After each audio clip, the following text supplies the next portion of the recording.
منطقة المسؤولية أنتم ستقوم جميع العقد القتالية بالتعامل معكم.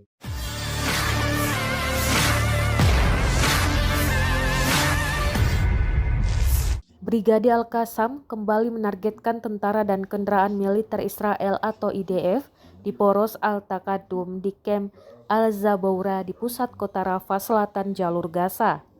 Rekaman aksi pejuang Palestina melumpuhkan kendaraan Israel beredar di Telegram pada Sabtu 22 Juni 2024. Mereka menghancurkan tank dan kendaraan serta melumpuhkan tentara Israel dari jarak dekat dengan taktik serangan yang baru. Serangan akurat mengenai sasaran dan melumpuhkan target.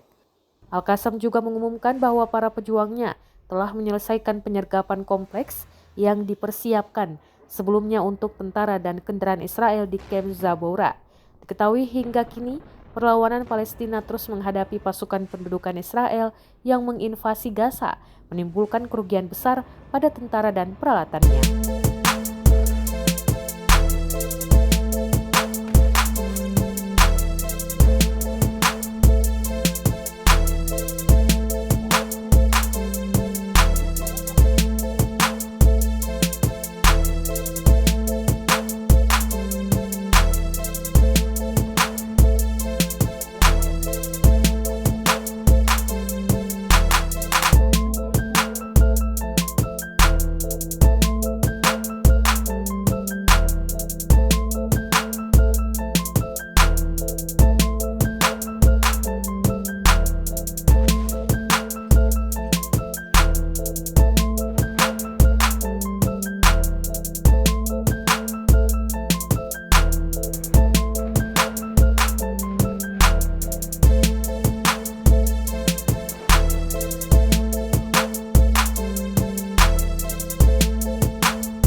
Download Tribun X sekarang, menghadirkan lokal menjadi Indonesia.